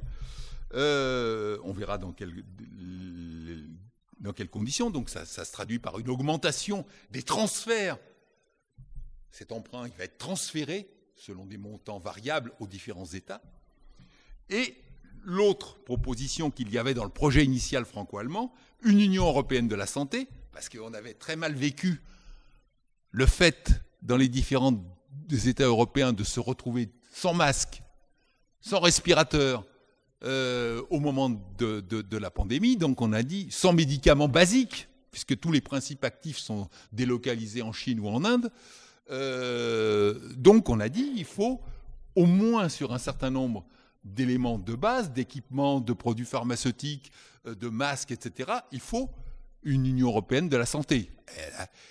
On verra, tant bien que mal, elle a commencé un peu à être mise en œuvre, puisque les commandes de vaccins, par exemple, ont été communes. C'est l'Union européenne qui a commandé les vaccins et qui les a répartis, parce que sinon, vous voyez, imaginez 27 États membres qui commandent chacun de leur côté, je peux vous dire que la Slovénie n'aurait pas eu beaucoup de vaccins. Donc, l'intérêt d'une commande collective, c'est qu'ensuite, vous pouvez avoir une distribution équitable entre les différents États membres. Et le dernier point, qui était aussi dans la proposition franco-allemande, et qui là remettait aussi un certain nombre, je n'allais pas dire de pendules à l'heure, parce qu'elles n'ont jamais été à l'heure, mais qui était une révision profonde des pratiques, c'est remettre sur la table la question des politiques industrielles avec la révision des politiques de concurrence. C'est-à-dire que, à partir de la proposition franco-allemande, et déjà, de fait, avec les plans de soutien, chômage partiel, prêt aux entreprises, etc., il y avait une remise en cause de la politique de libre concurrence, puisque c'était des aides d'État. Et que la politique de concurrence en œuvre depuis le traité de l'acte unique de 86, c'est la libre concurrence sans aide d'État. Les aides d'État sont abolies, puisqu'elles détruisent la concurrence. C'est pour ça qu'on n'a pas pu faire l'alliance Siemens-Alstom, etc. Voilà. Qui sont des bêtises monumentales, quand on voit rétrospectivement. Et donc, on a commencé à se dire, voilà, il va falloir remettre aussi en cause ces politiques de concurrence, surveiller. Jusqu'à il y a 2-3 ans en arrière, on était totalement naïfs. Nos petites pépites technologiques se faisaient bouffer les unes par les autres par des investissements chinois. Il n'y avait pas de contrôle, c'est le marché unique, chacun fait son marché, et puis progressivement, on perd toute la substance, et on file tous les secrets technologiques en un temps court à la Chine. Donc, il faut surveiller les investissements des étrangers en Union européenne. Il faut construire des aides d'État appropriées, etc. Donc c'était ça aussi dans le projet franco-allemand. Et, miracle des dieux, sans doute que la période y a aidé, c'est repris par la Commission européenne. Deuxième étape. La Commission européenne, 20 jours après, reprend, en la transformant un peu, on va le voir, mais elle reprend l'essentiel de la proposition franco-allemande, puisqu'elle propose 750 milliards, dont 500 sous forme de subventions, c'était les 500 de la proposition franco-allemande, emprunt donc collectif remboursé collectivement, et 250, elle rajoute 250 sous forme de prêt. Alors vous voyez que la différence entre les 500 sous forme d'emprunt collectif remboursé collectivement et les prêts sont autorisés, mais c'est chaque État qui les rembourse. C'est la différence. Et donc elle acte deux choses, la Commission, en reprenant la proposition franco-allemande. Elle acte la capacité pour la Commission européenne d'emprunter des fonds sur les marchés financiers au nom des États membres, et donc de lever une dette commune. Et elle acte la possibilité pour la Commission de développer des ressources propres pour assurer le remboursement quand l'échéance de ces emprunts arrivera. Donc, et ça, c'est deux points, et ça vous montre que les choses, là, d'un coup, ont considérablement bougé, parce que ces deux points-là, c'est un saut historique de l'intégration européenne. Dans les traités, il n'y a pas de compétence reconnue en matière d'emprunt à la Commission européenne. Donc, ce qui veut dire qu'à un moment donné, vous voyez, quand il y a la volonté politique, on peut faire des choses. La preuve, jamais. Rappelez-vous les discussions, et moi je peux vous dire que j'en sais quelque chose, puisque je me battais comme un beau diable entre 2008 et 2012 pour qu'il y ait un emprunt commun remboursé collectivement pour traiter les conséquences de la crise financière de 2008. Et je vois bien tous les blocages qu'il y avait à l'époque, ce qu'on nous expliquait, que ça allait faire sauter les verrous des budgets des États membres, que c'était la porte ouverte à toutes les facilités, etc. Ben oui, mais voilà. Là, on a traité, sinon on ne traitait pas la question de la crise. Donc ces 2 points sont des points capitaux. Troisième point. Donc vous voyez, il y a la proposition de 2 États reprise par la Commission, et le 3e État, c'est après, et c'est là que ça a bagarré un peu, c'est la discussion avec les autres États membres. Parce que pour que ça soit un plan européen, il faut que ça soit accepté par les autres. Et là, ça a tergiversé. Je ne sais pas si vous vous souvenez, ça a été adopté finalement juste au moment du 14 juillet 2020. Mais bon, vous n'avez pas forcément suivi toutes les discussions de très près, mais ça a été tendu. Ça a été tendu, et je pense que c'est parce que nous étions dans des conditions de pression liées aux événements, que ça a un peu, sans doute, que ça a facilité l'accord. Mais vous allez voir, c'est pas... Il a été un peu raboté. Il y a eu des exemptions. On va le voir. C'est intéressant parce que ça vous montre qu'à la fois il y a une avancée, mais que bon, et ça rejoint tout ce que je disais tout à l'heure, qu'à 27 États membres, c'est du rail, quoi. Et d'ailleurs, c'est pas complètement traité puisque vous savez que l'attribution des fonds de ce plan est encore liée à l'état de droit dans les pays de l'Est, dans certains pays de l'Est européen. Donc, on n'en a pas totalement fini. Donc, quelle est la proposition finalement arrêtée par les 27 États membres? C'est 750 milliards sur 3 ans, dont 390 sous forme de subvention. Vous voyez qu'on a raboté, puisque c'était 500. Donc, c'est 390 sous forme de subvention, et on augmente les prêts. Mais vous voyez la différence, c'est que les subventions, c'est qu'on emprunte en commun et on rembourse en commun. Les prêts, c'est on donne une facilité à un État, mais c'est lui qui va se débrouiller pour rembourser tout seul. Donc on augmente, on rééquilibre au détriment des subventions. Alors, dans l'accord, il y a la répartition des subventions, donc 70 pour l'Italie, donc sur les 390, 70 pour l'Italie, 60 pour l'Espagne, 40 pour la France, et les 40 pour la France vont venir, je l'expliquerai la prochaine fois, alimenter une partie du plan de relance français. Puisque le plan de relance français, il a été de 100 milliards, qui a suivi ce premier plan de relance européen, et donc sur les 100 milliards, il y en a 40 qui viennent de l'Union européenne et qui ne seront pas remboursés par la France, qui seront remboursés collectivement dans le paquet. Donc, vous voyez, ça à travers là, on touche une question essentielle du fonctionnement de l'Union européenne. Ça, c'est la solidarité en acte. C'est-à-dire que tous les États n'ont pas touché la même chose. Au contraire, l'Italie a touché 70, l'Allemagne a touché 20, même pas. Donc, là, il y a un débat politique. À un moment donné, il faut analyser une situation commune où sont les difficultés les plus grandes, etc. Donc ça, c'est de la construction, c'est pas le libre marché, ça. Ça, c'est une discussion politique. Avec, à la sortie, une conclusion politique. C'est-à-dire que tout le monde n'est pas touché de la même façon, donc tout le monde ne touche pas la somme équivalente. Le plan de relance est présenté comme un complément donc du budget. Alors, il y a des contreparties. Alors, la première des contreparties, c'est la hausse du rabais consenti à certains États membres. C'est-à-dire qu'il y a un certain nombre d'États, ceux qu'on a appelés, vous vous souvenez à l'époque, les États frugaux, qui ne voulaient pas de cet emprunt collectif remboursé collectivement, de cette mutualisation des dettes. Donc, ils ont lâché parce qu'on leur a fait une ristourne sur leur contribution budgétaire normale. C'est-à-dire qu'on a diminué leur contribution. Ah, vous voyez que c'est pas évident. Donc, rabais consenti à certains États membres sur leur contribution. Et comme, vous vous voyez, on est passé dans la proposition initiale franco-allemande, puis de la Commission, c'était 500 milliards, on est passé à 390, et bien on a raboté sur le budget de la PAC. Eh oui, puisqu'il y avait un certain nombre de milliards qui manquaient, on a raboté aussi sur certains projets, notamment dans le domaine de la santé.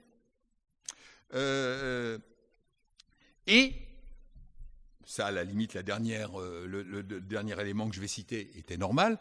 Les États membres, EM c'est États membres, hein, les États membres bénéficiaires, donc la France pour ses 40 milliards, elle doit présenter un programme de réforme et d'investissement à la Commission européenne avec une contrainte qui n'était pas seulement pour la France, qui était que 40% des sommes qui étaient attribuées devaient aller à l'investissement de la transition écologique.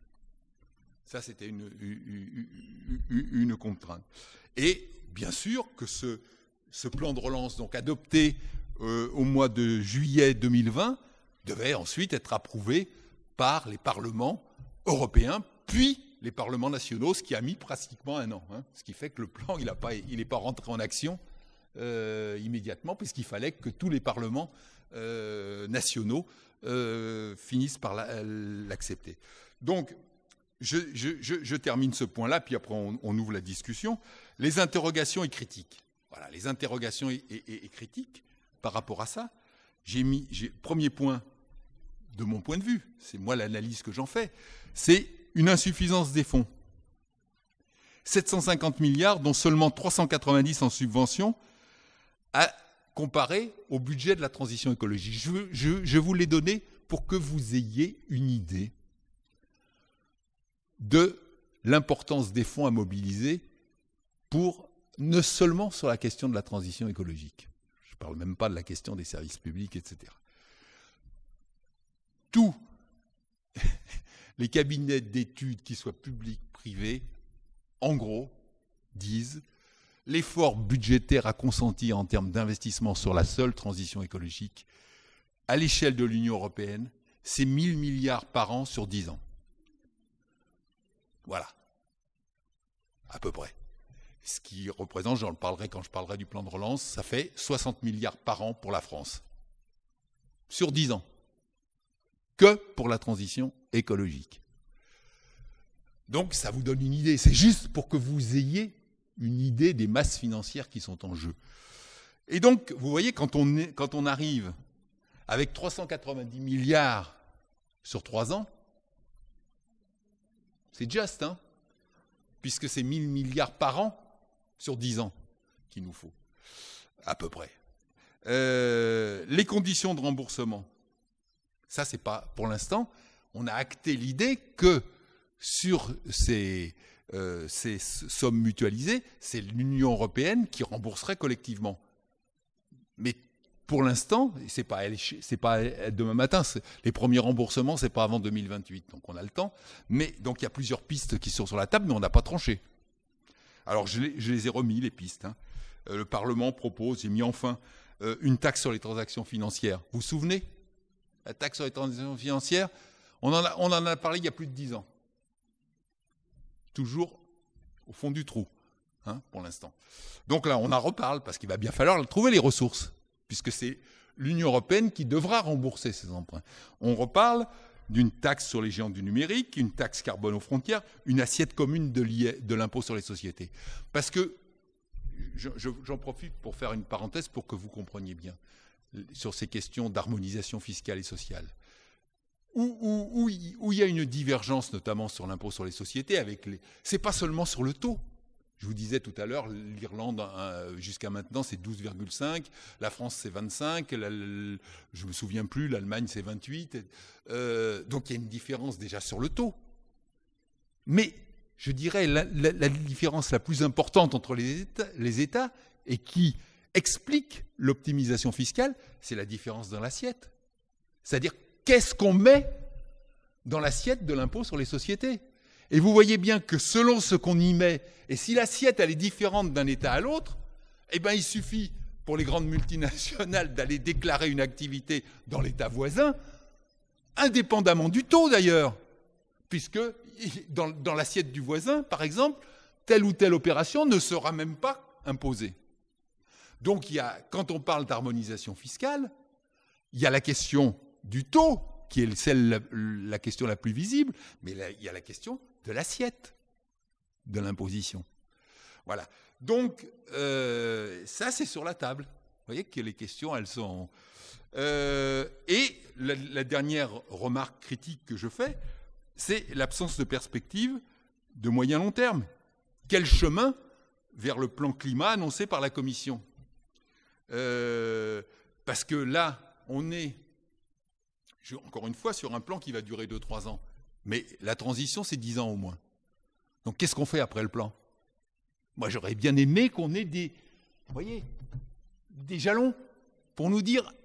Alors, la Commission a posé un jalon, elle dit le plan climat. Donc, le plan climat, c'est des objectifs. Elle dit moins 55% de gaz à effet de serre en 2030 par rapport à 1990. Elle dit interdiction de la vente de véhicules thermiques en 2035. Elle dit augmentation de la part des énergies renouvelables. D'accord, ça c'est des objectifs, mais comment on fait pour y aller ? Donc il faut que derrière ce plan de relance, il y en ait beaucoup d'autres. Vous voyez ce que je veux dire ? Voilà, je m'arrête là.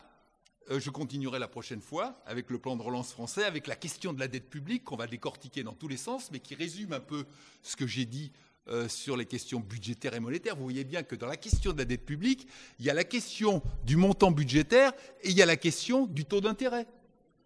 Et la dette publique, c'est une espèce de synthèse.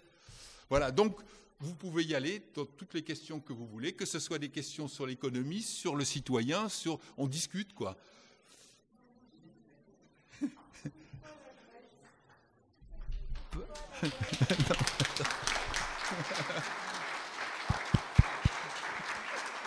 Allô, oui.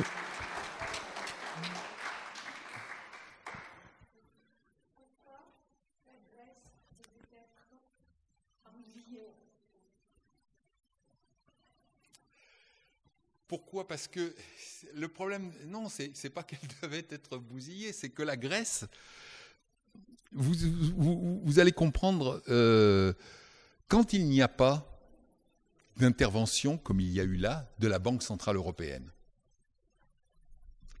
chaque État, dans une situation de crise, chaque État emprunte de son côté. Et donc, il va emprunter sur les marchés financiers. Qui c'est qui souscrit les dettes publiques ? C'est les fonds de pension européens ou américains, c'est les compagnies d'assurance, c'est les grandes banques. C'est ça, ceux qui achètent les titres de dette publique qu'émettent un État. Est-ce que vous comprenez ça au départ ? C'est ça qu'il faut que vous compreniez. Quand il y a un déficit public, il y a une dette. Il y a des titres de dette, il y a des bons du Trésor. Ces bons du Trésor sont émis par la France, par l'Italie, par l'Allemagne, par la Grèce, sur les marchés financiers. Il faut qu'elles trouvent des acheteurs. Les acheteurs, ce sont les fonds de pension, les grandes banques, dans le monde entier, pas seulement en France. Il y a la moitié de la dette publique française qui est détenue par des fonds étrangers. Donc, quand il y a une situation de difficulté comme après 2008 et que la Banque Centrale Européenne n'intervient pas, donc chaque État, à un moment donné, face à une situation de déficit, va émettre des titres de dette. Et sur quoi vous croyez que les fonds de pension américains vont se précipiter quand ils vont acheter de la dette ? Pas sur les titres de la dette de la Grèce. Ils vont se précipiter sur les titres de la dette allemande. Pourquoi ? Parce que, si vous voulez, à la fois pour des raisons objectives et pour des raisons subjectives, ils ont la garantie, parce qu'il y a la rigueur, etc., que l'Allemagne que c'est un État extrêmement puissant, ne sera pas jamais pris en défaut sur sa dette. Et vous aurez derrière la France, parce qu'elle a une bonne réputation internationale, parce qu'elle a une administration fiscale qui fait rentrer le fric, et donc le taux d'intérêt sera un peu plus élevé. Et puis, vous allez aller plus loin, l'Italie, qui a moins de réputation sur la manière de faire rentrer son fric dans les caisses de l'État, le taux d'intérêt, on va lui faire payer un peu plus cher, puisque les États sont en concurrence entre eux à ce moment-là. Et la Grèce, tout petit État, où les principales forces économiques, qui sont les armateurs, ne payent pas d'impôts en Grèce. Qu'est-ce que vous voulez qu'elle justifie comme possibilité sur les marchés financiers, la Grèce? Rien. C'est pour ça que la discussion qui se posait à l'époque, on était un certain nombre à dire sur le terrain économique, à dire mais on ne peut pas laisser la Grèce toute seule. La Grèce, elle n'a aucun argument à faire valoir sur les marchés financiers compte tenu de sa taille et de la nature de son économie, avec des armateurs qui ne payent pas leurs impôts en Grèce. Donc il faut œuvrer pour une solidarité européenne, c'est-à-dire émettre un emprunt commun qui inclut la Grèce. Et c'était là-dessus que se battait Varoufakis, etc., qui a fait ce fameux film dont je parlais tout à l'heure, qui est très beau, qui montre comment la tension qu'il y a. Mais ça n'a pas été accepté. Donc imaginez, à un moment donné, la Grèce, elle a emprunté à 15%. Mais comment voulez-vous rembourser un taux d'intérêt à 15%? Le Portugal empruntait à 12%. Parce que, vous l'avez bien compris, parce que tous les États ne sont pas égaux face aux marchés financiers. Les plus gros, les plus solides économiquement, sont ceux qui offrent le plus de garanties, et donc qui peuvent se permettre d'emprunter à des taux d'intérêt faibles, ce qui n'était pas le cas de la Grèce. Et donc la Grèce s'est trouvée complètement au fond du trou, et elle en est à peine sortie, parce qu'elle a emprunté à des taux qui étaient...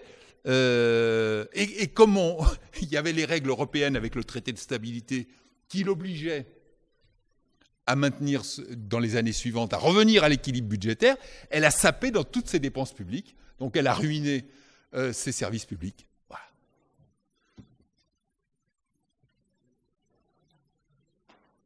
N'hésitez pas, hein, s'il y a des trucs qui vous paraissent dans ce que je dis pas compréhensibles, etc. On y est là pour ça. Hein, c'est le contraire. Oui, j'ai une question. Enfin, il y a quelque chose que je comprends pas très bien par rapport à la dette. À la Grèce ? À la dette. Ah, pardon. À la dette. Vous expliquez qu'un État émet des bons du Trésor, oui, et que les bons du Trésor vont aller sur le marché financier. Oui. Et d'un autre côté, vous nous dites que ces bons du Trésor peuvent très bien être rachetés par une banque, la banque publique ou en fait. Alors, moi, j'aimerais savoir si une dette, c'est politique ou c'est financier, parce que j'ai l'impression qu'en fonction de la manière dont on va gérer une dette, si on la gère de manière politique, on peut très bien effacer toutes les dettes des pays. On peut très bien effacer la dette des pays européens. Si la Banque européenne a la capacité de racheter des dettes, j'aimerais savoir avec quel argent elle rachète cette dette. Non. Avec aucun argent. C'est le pouvoir discrétionnaire de la Banque centrale. Auparavant, si vous voulez, avant qu'il y ait les traités de l'Union européenne, notamment le traité de Maastricht de 92,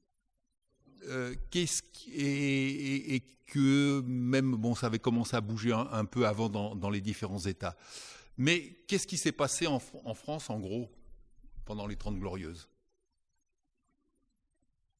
L'État émettait des bons du Trésor, et la Banque centrale, la Banque française, rachetait. Ce qui lui permettait de financer, et ce qui a permis, entre autres, de financer la reconstruction de la France. Voilà. Alors il y a eu un peu d'inflation, mais c'était ça. À partir des années, je crois, en France, ça a dû être à partir des années, milieu des années 70, on a dit c'est plus possible. La France est reconstruite, donc il faut qu'on adopte des règles un peu plus rigoureuses, et puis il y avait la pression qui commençait à se manifester des autres, enfin, le fait que nous soyons dans une Union européenne et que chacun devait faire converger ses politiques monétaires. Donc qu'est-ce qui a été décidé, notamment à travers le traité de Maastricht, 1992, l'indépendance de la Banque centrale européenne et l'interdiction par cette Banque centrale européenne de racheter des titres de dette émis par les États. Voilà. Donc c'est d'où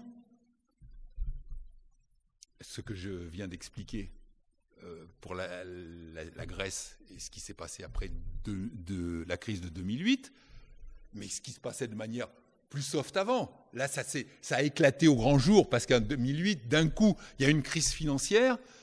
Donc il y a des déficits massifs qui apparaissent pour des raisons diverses, parce que je ne vais pas reprendre tous les descriptifs de la crise financière de 2008, c'est un autre sujet, mais il y a des déficits importants liés à cette crise financière qui est une crise mondiale, pas aussi importante que 1929, mais quand même. Hein.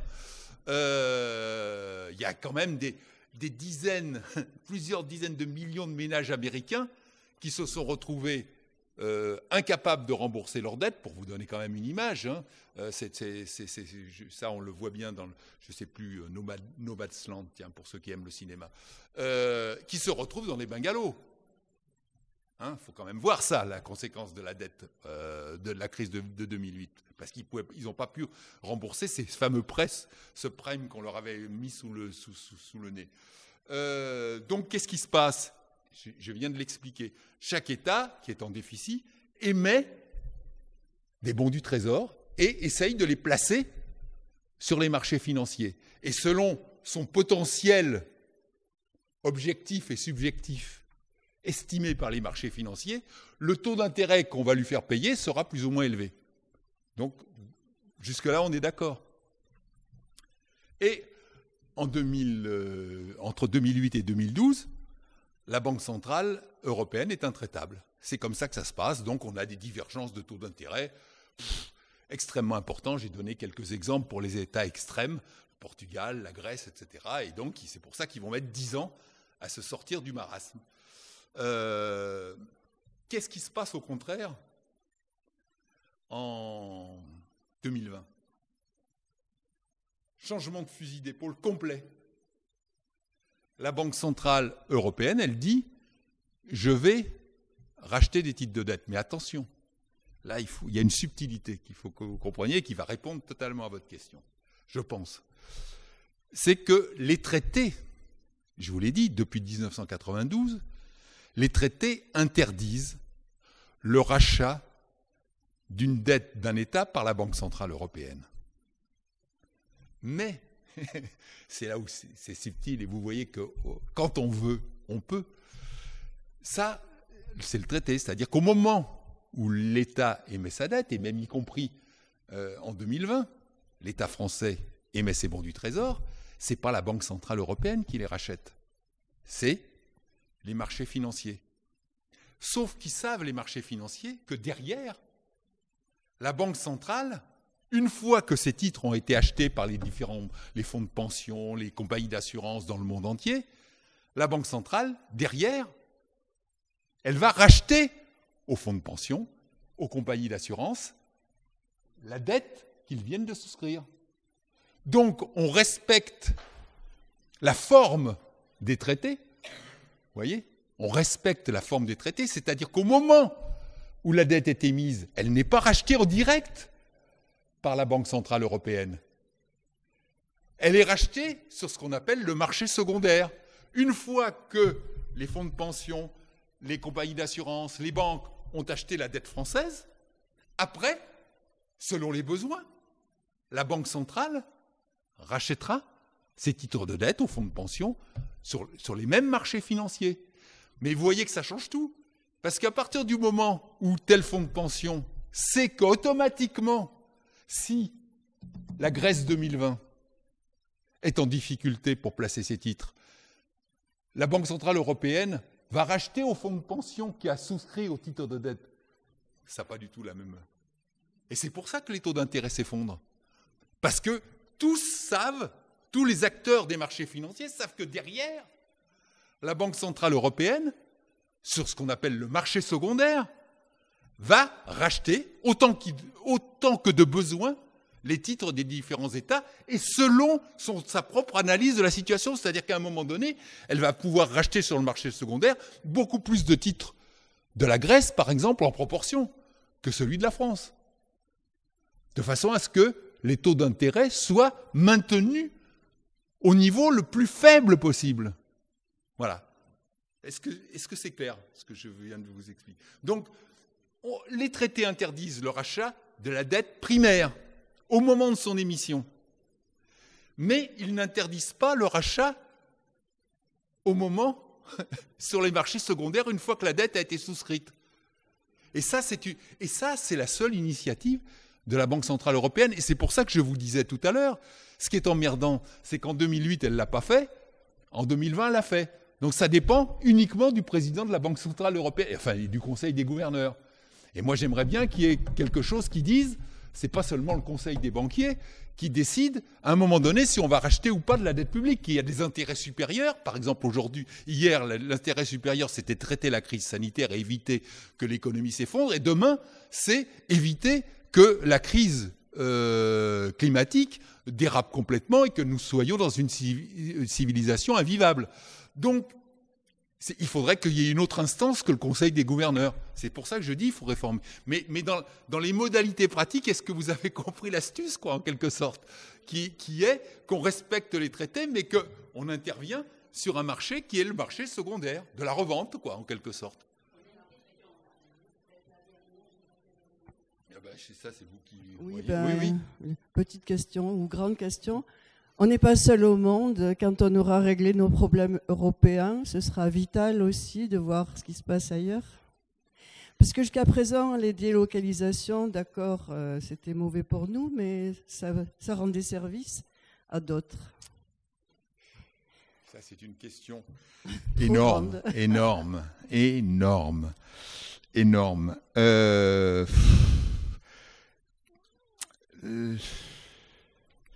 Le problème, si vous voulez, c'est que la mondialisation, elle ne s'est pas faite de manière concertée. Elle s'est faite uniquement en fonction de l'intérêt financier des grandes entreprises. Voilà. Puisqu'il faut que vous considériez une chose, c'est que depuis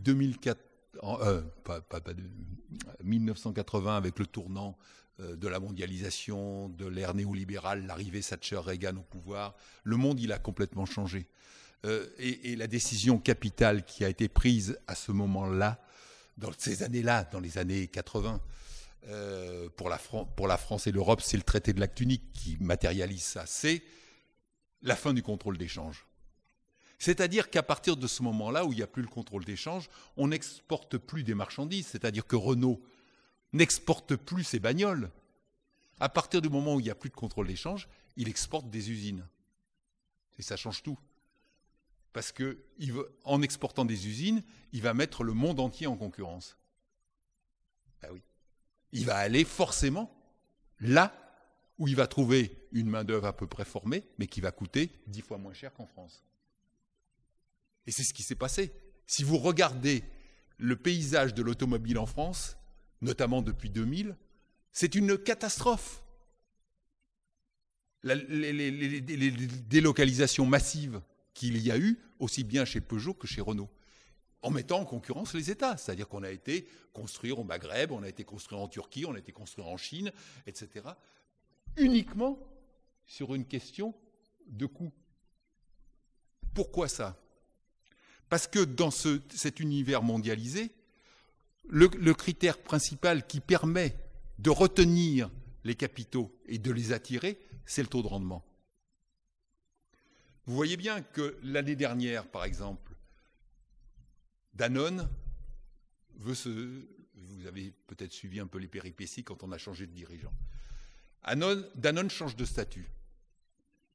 Se dit, je ne veux pas simplement être une société par action, mais je suis une société par action à mission. À mission. C'est-à-dire que je me donne aussi une mission écologique, sociale, etc. Ce qui est très bien sur le papier. Mais qu'est-ce qui se passe ? 1 an après, le taux de rendement de Danone, il est 2 points en dessous de Unilever, et je ne sais pas quels sont ses autres concurrents, je ne les ai plus en tête. Nestlé, 2 points en dessous. Qu'est-ce qui se passe dans un univers mondialisé ? Quand le taux de rendement de Danone est inférieur à ceux d'Unilever, les détenteurs de capitaux, ils vont chez Unilever. C'est ça qui permet de retenir les actionnaires. C'est le taux de rendement et donc la distribution des dividendes dans un univers de concurrence entre eux. Et donc on a viré le PDG l'année dernière. Eh oui, on l'a viré parce que et ça vous montre comment il est, à un moment donné, dans cet univers où la règle du jeu est la concurrence des capitaux et la concurrence des territoires, eh bien, la sanction de cette règle du jeu, c'est le taux de rendement in fine. Et donc celui qui affiche un taux de rendement insuffisant, eh bien, il n'attire plus les actionnaires. Donc il faut qu'il révise sa politique. Donc voilà. Alors, on est dans cet univers-là, pour répondre à la question, on est dans cet univers concurrentiel. Et donc, bien sûr que la Chine en a tiré un grand parti. Et oui, elle a su utiliser habilement, et là, il faudrait refaire toute l'historique de la Chine, c'est-à-dire qu'elle est rentrée dans la mondialisation à ses conditions. C'est-à-dire qu'elle a commencé à faire des zones spéciales pour attirer des capitaux sur certains domaines seulement. Hein, donc, elle en a tiré de plus en plus, et au fur et à mesure qu'elle en a tiré, elle a eu cette capacité à pomper. Pas se dire simplement j'attire et je vais pouvoir utiliser la main-d'œuvre, mais à se nourrir de la technologie que les pays qui investissaient en Chine lui apportaient. Et ça, c'est sa grande intelligence, d'avoir construit en même temps. Mais elle a mis du temps, ça ne s'est pas fait en un jour, mais elle a réfléchi son modèle de développement en disant « je vais gagner du temps en attirant les grandes entreprises », et y compris, nous, on a construit maintenant des centrales nucléaires, on a construit des TGV en coopération avec la Chine, parce qu'il y avait le transfert de technologie. C'était la condition qu'elle mettait pour que les entreprises investissent en Chine. Donc elle en a tiré parti, mais nous, progressivement, on s'est dépouillé de nos emplois et de nos technologies. Et dans le monde tel qu'il est, qui est un monde hyper concurrentiel, bien sûr, la question qui est posée, c'est comment, à la limite, faciliter le développement de la Chine, et tout en permettant que la France conserve son tissu industriel. Mais dans le monde tel qu'il est, ce n'est pas possible. La preuve, c'est que ça n'a pas été possible. Et donc, aujourd'hui, on est bien obligé de considérer que le fait de faciliter les transferts de technologie à la Chine, c'est créer un concurrent qui, progressivement, va nous bouffer. C'est ce que je disais dans les paroles de l'Allemagne. C'est ce dont, progressivement, elle s'est rendue compte. Et donc, on ne peut pas en vouloir à la Chine. La Chine a joué avec les règles qu'elle ne s'était pas donné, elle, que le monde, notamment le monde occidental, s'était donné. Et elle a su en jouer, pas seulement elle, la Corée du Sud aussi, et quelques autres pays, de manière habile. Mais du coup, vous voyez bien que ça construit progressivement tout un déséquilibre entre nous et la Chine. Pas seulement la France, mais regardez les États-Unis et tous les problèmes qu'il y a maintenant pour dire on ne veut pas de Huawei, etc. Parce que, en gros, entre parenthèses, une fois qu'il est là, il pompe tout ce qu'il peut, quoi. Donc, alors, la question derrière, c'est comment construire un monde coopératif, mais bon, ça... Voilà.